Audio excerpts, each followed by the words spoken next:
Hi, welcome to Increase Your Productivity with .NET and Visual Studio. I'm Kendra Havens, and with me is Mika Dumont. Hey everyone, thanks for tuning in today.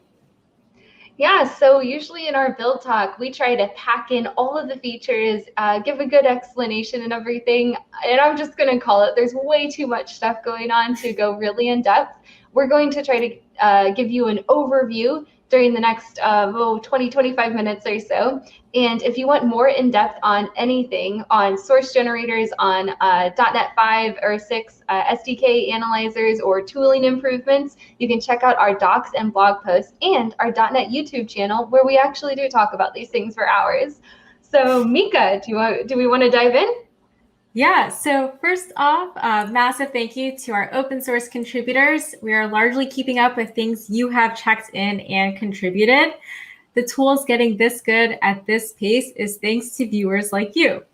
And a lot of the features that Kendra and I are going to demo today are features that you have either requested or checked in. So let's get started. Switching over to my screen over here, I have my Blazor memory game. It's your typical memory game where the objective is to just flip cards in order to get the most pairs against your opponent. And I already went ahead and ran this over here. And as you can see, I only have a couple cards. I have these really cool cat cards. And I'm going to go ahead and build out this game a bit more by adding more cards to this game. So I'm going to stop running this.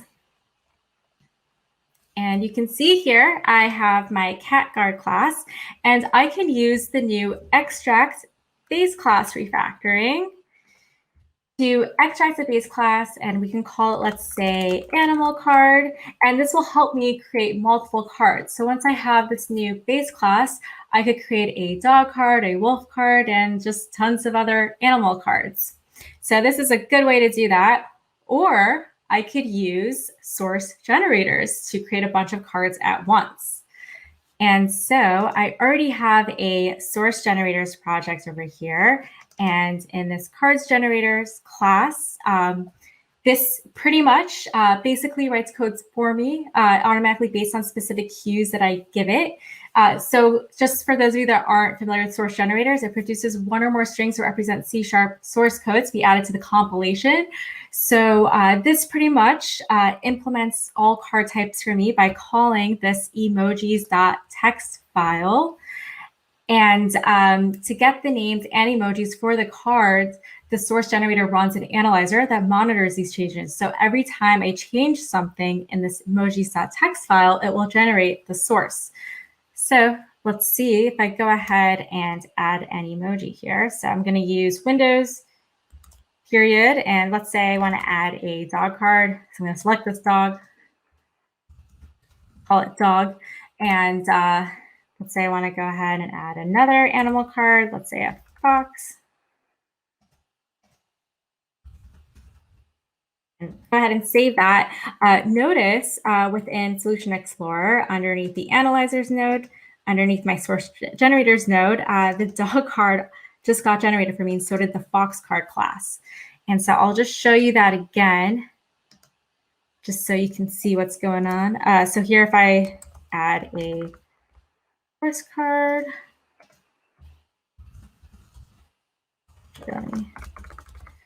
save that. Let's look at the Solution Explorer underneath the Source Generators node.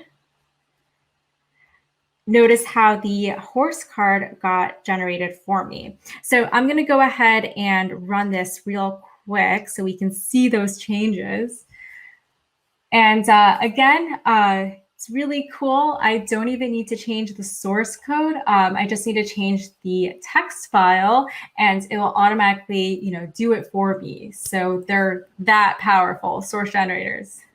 Yeah, everyone needs to check it out.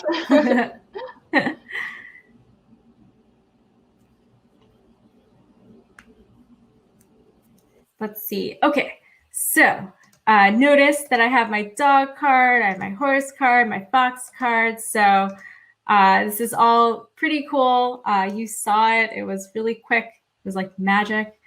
So yeah, so we'll definitely share links for source generators at the end too. And we, we're doing a lot to source generators. We recently added debugger support, and other things that are coming online for source generators is final references, which will be coming to a preview real soon. So keep your eye out for all the latest release notes on source generators. The next feature that I want to show off, it has been highly requested, and that is remove unused references. So remove unused references will clean up project references and NuGet packages that have no usage. And the remove unused references command is available in the right-click menu when you right-click on a project name or dependencies node within Solution Explorer. You can see it's right here. And if I select that, it will open this dialog where I can choose whether I want to remove or even keep certain references that aren't being, project references that aren't being used. So that's also brand new, highly requested. And you also might have noticed these, I guess you can call them adornments over here. These are inline parameter and inline type hints. These are built into the default tools of Visual Studio. They are off by default, so you will need to turn them on in Tools, Options, Text Editor. We have it for both Visual Basic and C#. So under Advanced, you can see these are the inline hints. We have tons of configuration options. So we have inline parameter name hints for literals, for new expressions. We also have type hints for variables with inferred types, lambda parameter types, and implicit object creations. And let's say you find the inline hints to be a bit too distracting, you can just keep them off. And you can then type Alt F1 at any given moment to just toggle those hints on and off. So lots of options with these inline hints.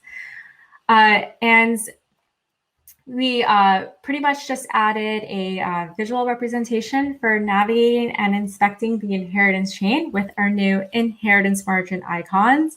Inheritance margin is also off by default, so you will need to turn it on. And I'll just show you real quick. It's also in Tools Options. I'm actually going to turn my hints back on. And you can see here under inheritance margin, this is where you can turn on these inheritance margin icons.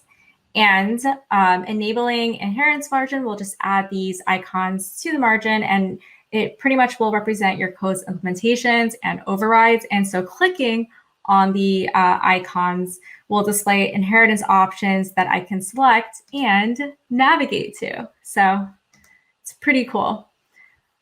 We also added a new command called Smart Breakline that automatically inserts a set of braces, curly braces, and places the caret within those braces when using Shift-Enter as a commit character. So let me show you that real quick. Let's see. So here, I'm just going to, add, let's see, I'll add a field. And if I type Shift-Enter, it will go ahead and add these curly braces for me, and it'll convert that to a property. And I can press Shift-Enter again to undo the commit, which will automatically add a semicolon at the end, converting it back to a field. Smart Breakline works for all type declarations that require braces, so it'll work for properties, fields, and object creation expressions. So that's also brand new. And we also added a new feature, which is add missing using directives on paste. So here, if I go ahead and copy this and type, and I paste it, let's say, into this file here, notice how this using directive automatically gets added now. So this is also a feature that you need to turn on in Tools Options. So definitely check it out, use it, let us know what you think. And so now I want to talk a bit about the latest with IntelliSense. So we recently added IntelliSense completion for enums, and one of our open source contributors took it a step further and added completion for casts, indexers, and operators. So let me show you a bit about how that works. So let's see. Okay, so here, if I go ahead and empty, I'll get the string empty option, and then I can press Shift-Enter, which will automatically go ahead and add those curly braces. Think Smart Breakline. And I'm going to go ahead and show you the completion for indexers, let's say. So here, if I start typing this, it'll show me indexers. And if I go ahead and accept, replace the dot this and complete this, it will insert the brackets for me. So pretty awesome. We also recently added, we have method call completion, but now we included arguments. So if I go ahead and type, let's see, I go ahead and press tab twice, it will complete the method call and it will automatically add arguments for me. And I can then use parameter info to cycle through the list of arguments that I would like inserted by pressing the up and down arrow keys. And then I can press a semicolon, which will commit the argument and add a semicolon to the end. So definitely check that out. This is also off by default, so you will need to turn it on in Tools Options. Under C#, you can go to the IntelliSense section and turn it on. We recently also added IntelliSense completion for preprocessor symbols. So if I start typing an if directive and I bring up the completion list by typing Control space, you will notice that I get completion options for symbols that are currently defined in scope. So that's also brand new. And a bunch of these productivity features will also now light up in Razor files with the new Razor editor. The new Razor editor is in preview, so you will need to turn it on in Tools Options under Preview Features. And so one feature that we recently added to the new Razor editor is you can now, use certain navigations within Razor files. So if I want, I can go to definition on this card and it'll take me to the definition. So that we didn't have before, but now we do with the new Razor editor. And I can also perform a rename refactoring on Razor components. So that's also brand new. And let's say go ahead and delete this using directive. So I'll get this diagnostic over this Razor component, and I'll also get a light bulb suggestion letting me know that I can go ahead and add this using directive.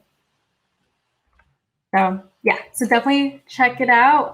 The new Razor editor, it's in Tools Options, Preview Features. Just turn that on and let us know what you think. And Kendra, what else is new with light bulbs? Yeah, always a lot of cool stuff new with light bulbs. Let me go ahead and share my screen. Okay, always want to check out the new stuff. But you might find some of the new stuff is more verbose than you were expecting, because they are new, of course. So one of them, for at least me, is remove extra blank lines. I love having extra spaces. Just lets me know I'm off to a fresh start in the document. I don't know. So if I don't want this to show up as a warning, I can actually change it to show as a suggestion all within the light bulb menu, just with configuring the severity here. And you might notice in the preview, it is actually going to edit a line in my editor config. So I'll go ahead and change that to a suggestion. So I should go from getting that green squiggle right there to just those 2 dots. So much more subtle. I can put up with that. That's good, until I, of course, fix it before I check in. So that change all happened in the editor config file in order to update severity. So this file over here in Solution Explorer is the code style, contract, everything that your team wants to follow for this code base. And that way everyone is also getting sort of the same prompts and the same help that you'll see in Visual Studio. So if I double click on this, you might see something a little bit new.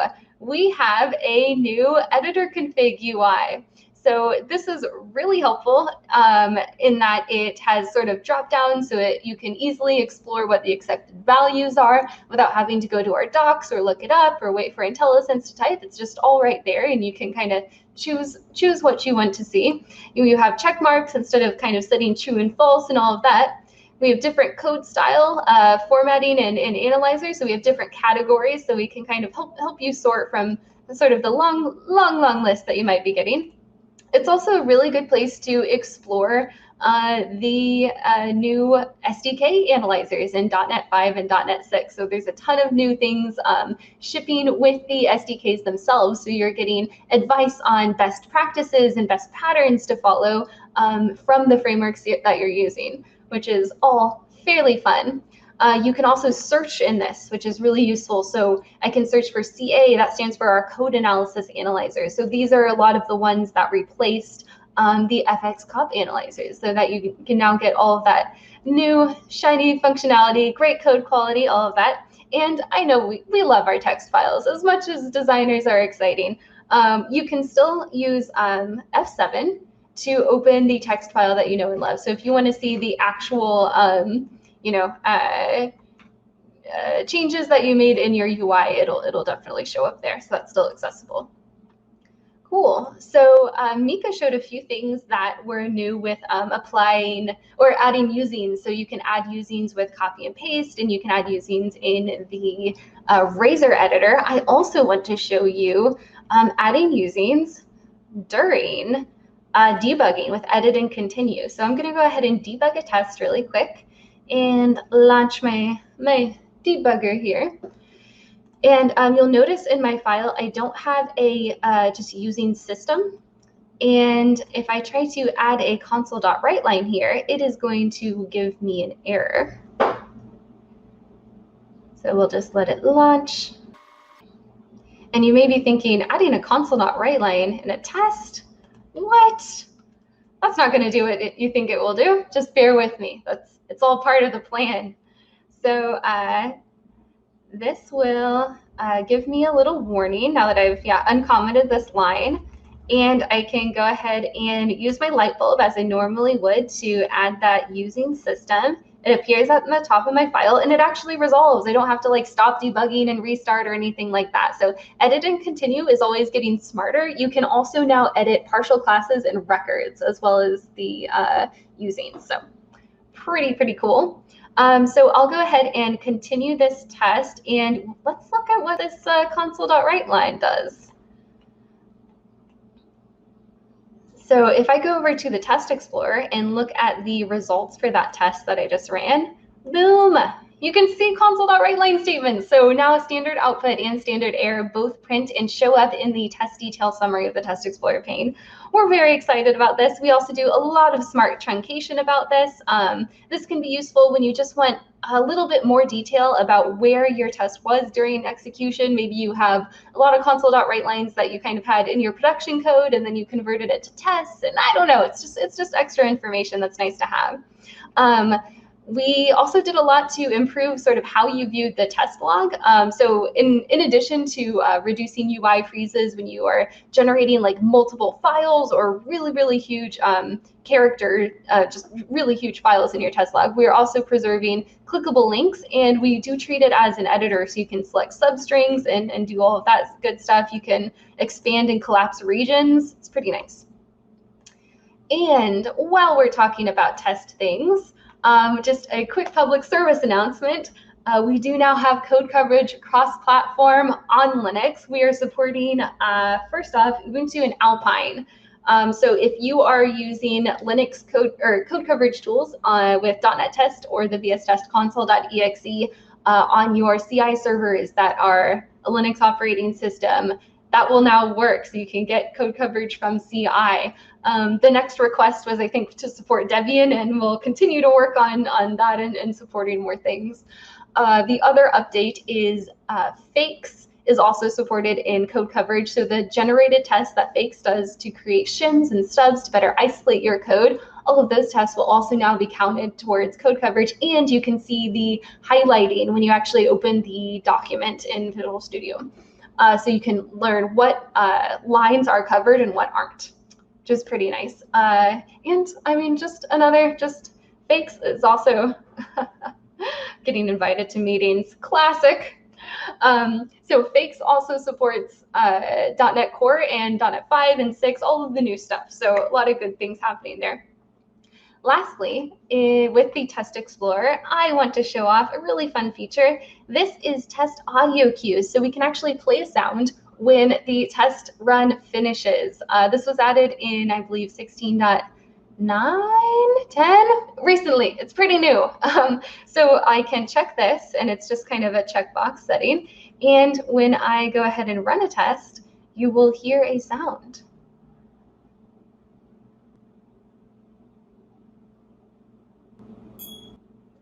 There we go. It was really, really quiet. We're kind of doing a subtle kind of thing. I didn't want to be talking over it. And you can also hear a different sound if the test is failed, or if the test run contains at least one failing test.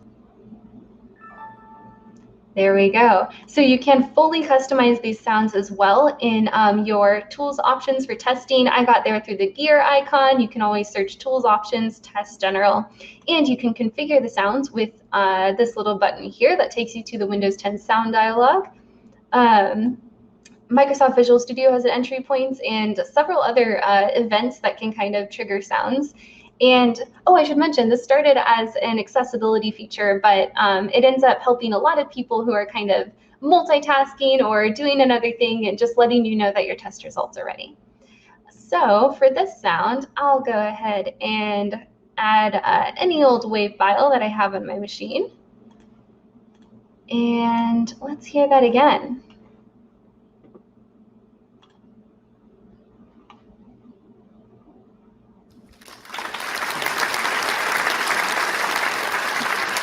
Amazing. Nice. So that's our applause. That's how we can get applause when we're, doing this all over the internet. So with that, do we have any resources to wrap it up? Yeah, let's go to the resources slide. All right, yeah, so this is our resources. It has blogs, it has docs, it has links to where you can file feedback tickets. Again, thank you so much for tuning in.